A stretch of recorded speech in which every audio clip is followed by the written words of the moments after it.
Today I want to talk about the prophesized wrath that is to come.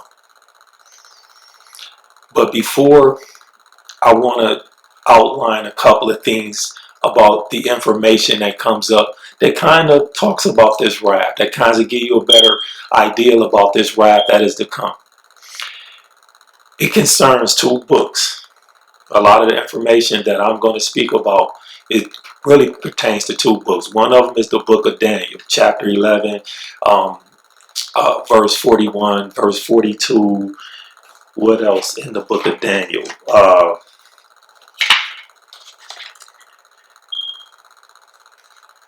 Daniel 11:31, Daniel 12:11, Daniel 12:12, and as far as Revelation 16 verses 17 through 21. Now,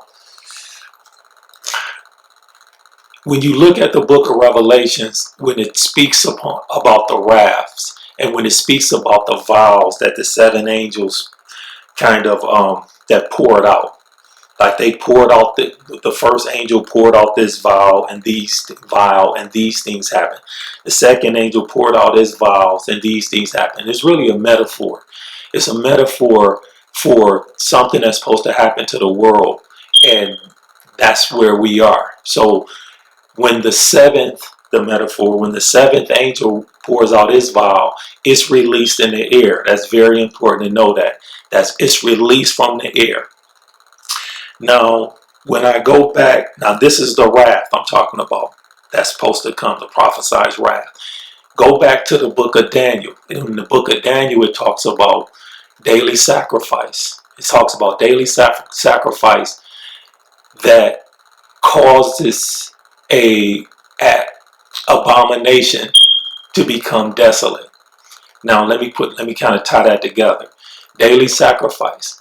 Daily sacrifice, another metaphor. If you think about daily sacrifice, what do you do daily prior to?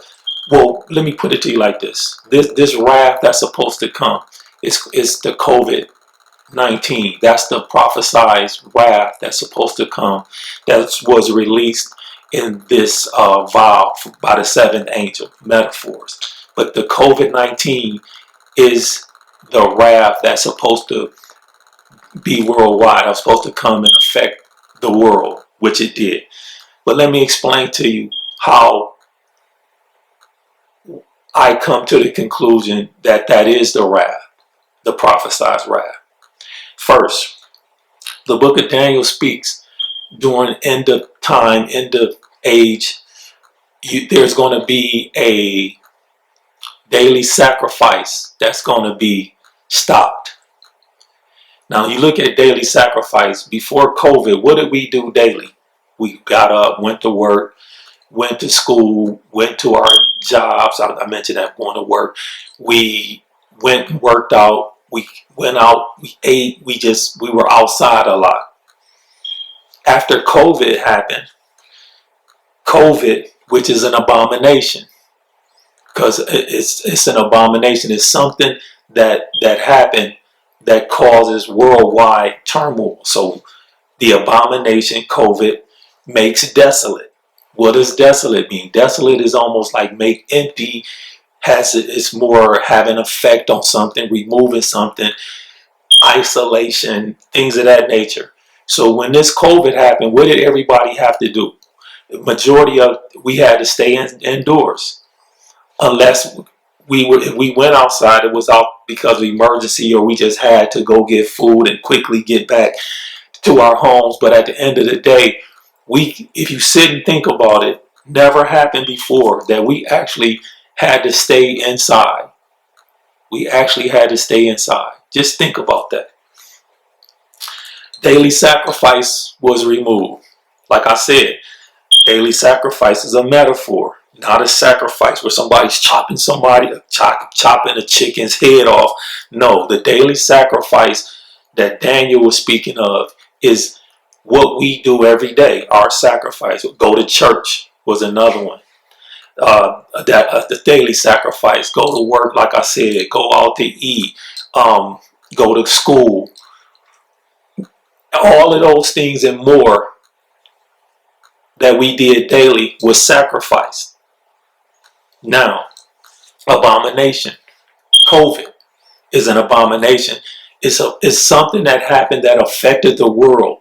It's an abomination. Negatively affected. That's what makes it an abomination.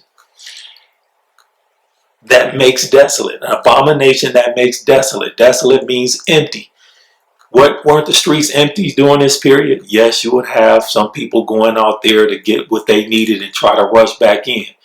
But a lot of people got sick. Many people got sick. And quite frankly, the ones that stayed in and didn't take the chance and have to go out there, they had a better chance of remaining healthy than the ones that actually left their home. So just something to think about. But that was the wrath that is to come. That was to come. That caused the abomination that makes desolate. Here's another key thing in the book of Daniel. It said that we or some people will go back to the book of Daniel to read it to figure out some things. That's mentioned in the Bible. That's mentioned in the book of Daniel. God told Daniel that. God told Daniel that people will come to and from this book to get to garner information. And in the book of Daniel, it states that this wrath will last 1,290 days. 1,290 days. But right after that, it said, blessed is he who waiteth 1,335 days. So if you get to 1,335 days after this pandemic, after this wrath, you're going to be better for it. You're going to be well off. 1,290 days it ended, but 1,335 days you're going to be that's what you should wait for. Almost kind of like with Moses was rain 40 days where Moses was on the boat and it came to an end. All of a sudden the rain stopped, right? And then all of a sudden Moses sat on the boat and he sent the birds out or whatever to kind of test and see, can they get off yet? And it took a little while for the water to recede. It's the same kind of thing. COVID ends 1,290 days, but just wait till 1,335 days before you touch ground, using that analogy. But with that being said, love you guys. Thank you. Don't forget to share. Don't forget to subscribe. Don't forget to like. God bless.